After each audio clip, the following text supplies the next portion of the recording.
நேற்று தேர்தல் ஆணைக்குழு வெளியிட்ட அறிவித்தலை அடுத்து இப்போது எல்லா கட்சிகளும் குழப்பம் அடைந்திருக்கிறார்கள்.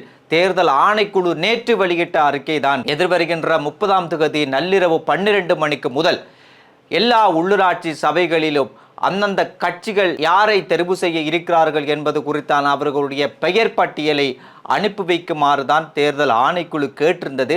இதன் காரணமாக பல கட்சிகள் இப்போது குழப்பத்தில் இருந்து கொண்டிருக்கிறார்கள். காரணம், சில கட்சிகள் இன்னும் பெயர்களை இறுதி செய்யவில்லை, சில கட்சிகள் இன்னும் பெயர்களை அனுப்பவும் இல்லை.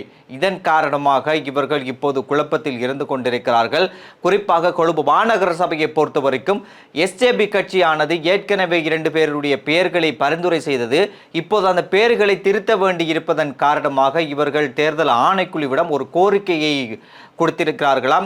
இந்த பெயரை திருத்த முடியுமா இல்லையா என்று அது குறித்து இப்போது தேர்தல் ஆணைக்குழு ஆனது பரிசீலித்து வருவதாக சொல்லப்படுகின்றது. இவ்வாறு இந்த நாட்களிலே இந்த உள்ளூராட்சி சபைகளை அமைப்பது தொடர்பாகத்தான் அரசியலிலே கடும் பேசு பொருளாக இருக்கின்ற விடயம். ஏற்கனவே எஸ்ஜேபி கட்சிக்குள் ஒரு உள்ளக முரண்பாடு என்பது அந்த கட்சிக்குள் நிலவி வருவதாக கடந்த காலங்களில் நாங்கள் வெளியிட்ட பல வீடியோக்களிலே சொல்லியிருந்தோம். இப்போது இந்த உள்ளூராட்சி சபைகளிலே எஸ்ஜேபி சார்பாக எந்த உறுப்பினரை தெரிவு செய்ய வேண்டும் என்பது குறித்து அந்த உள்ளக போர் என்பது உச்சத்தை தொற்றிருக்கிறது என்று சொல்லலாம். இதன் காரணமாகத்தான் கடந்த சில தினங்களாக எஸ்ஜேபியை சேர்ந்த பல அமைப்பாளர்கள் அவர்களுடைய ராஜினாமா கடிதங்களை கொடுத்திருந்தார்கள்.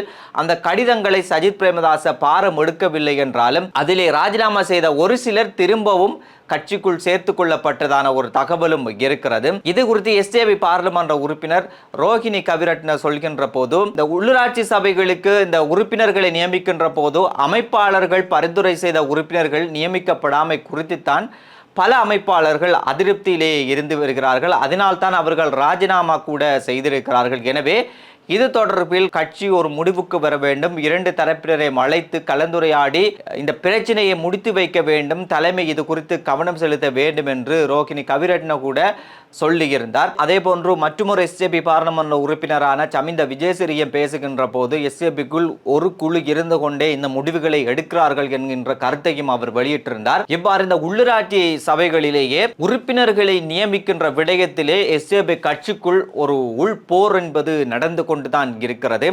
சிலர் பேசுகின்ற போது ஒரு உறுப்பினர்களை கூட இவர்கள் போட முடியாமல் இருக்கின்ற போது இவர்கள் எப்படி சபையை கைப்பற்றுவது குறித்து பேச்சுவார்த்தை நடக்க முடியும் என்று விமர்சிக்கின்றனர்.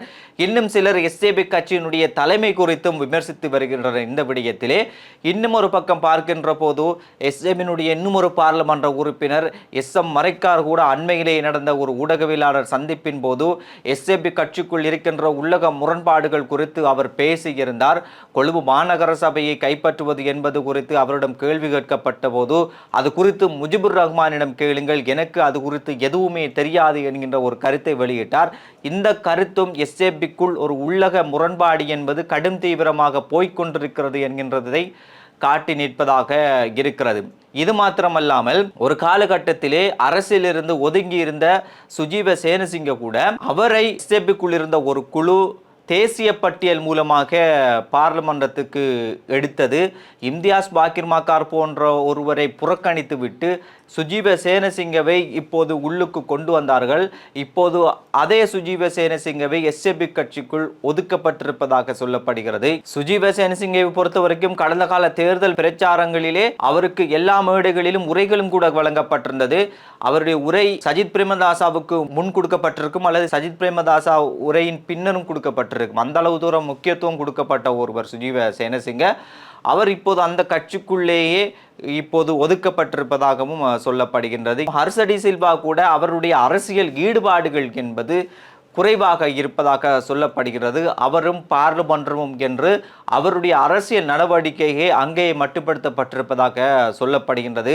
அதற்கு பின்னால் கட்சியினுடைய அரசியல் சார்ந்த எந்த விடயங்களிலும் அவர் பங்கு கொள்ளாத ஒரு சூழ்நிலை தான் இருப்பதாகவும் சொல்லப்படுகின்றது. இதன் காரணமாகத்தான் இப்போது எஸ்ஜேபி கட்சி என்பது இப்படியே செல்லுமாக இருந்தால் இந்த கட்சி இல்லாமல் போகக்கூடிய வாய்ப்புகள் அதிகம் இருப்பதாகவும் பலரும் சொல்கின்றனர். அதே போன்று இந்த நாட்களில் பல முன்னாள் அமைச்சர்கள் சிறையில் அடைக்கப்பட்டிருக்கிறார்கள். கெஹலிய, துமிந்த திசாநாயக்க, மர்வின் சில்வா, கெஹலியவனுடைய மகன் என்று பலரும் இப்போது சிறையில் அடைக்கப்பட்டிருக்கிறார்கள். மஹிந்தானந்த அழுத்கமகே சிறையில் அடைக்கப்பட்டாலும் அவர் பிணையில் விடுவிக்கப்பட்டிருக்கிறார். இதற்கிடையிலேயே துமிந்த திசாநாயக்கவை சிறையில் பார்க்க செல்வதற்காக வேண்டி சுதந்திர கட்சியைச் சேர்ந்த மஹிந்த அமரவீர, லசந்த அழகியவண்ண போன்றோர் சென்றிருக்கிறார்களாம். அங்கு துமிந்த திசாநாயக்கவை பார்த்து பேசியிருப்பதாக சொல்லப்படுகிறது. ஆனால் அதே சிறைச்சாலையில் இருக்கின்ற கெஹலிய ரம்புக்வெலவை இவர்கள் பார்க்க செல்லவில்லையாம் என்று சொல்லப்படுகின்றது.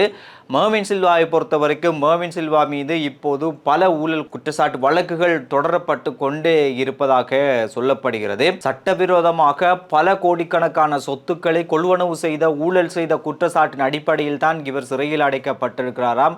இவரிடம் இருக்கின்ற இந்த சொத்துக்களுக்கு சட்ட ரீதியான எந்த ஆவணமுமே இல்லாத ஒரு சூழ்நிலை தான் இருப்பதாகவும் பேசப்படுகிறது. இவ்வாறு பல முன்னாள் அமைச்சர்கள் இப்போது சிறையில் அடைக்கப்பட்டிருக்கின்ற நிலையில் எதிர்வரக்கூடிய நாட்களிலே இன்னும் 40 அமைச்சர்கள் சிறையில் அடைக்கப்படலாம் என்று விமல் வீரவன்ச கூட அண்மையிலே பேசியிருந்தார். எனவே எதிர்வரக்கூடிய நாட்களிலே அரசியலிலே பல கைதுகளை எதிர்பார்க்கலாம் என்று அரசியல் விமர்சகர்கள் சொல்கின்றனர். எனவே இதுதான் இன்றைய அரசியலுக்கு பின்னால் நடந்த விடயங்களாக இருக்கிறது. மீண்டும் நாளை சந்திப்போம்.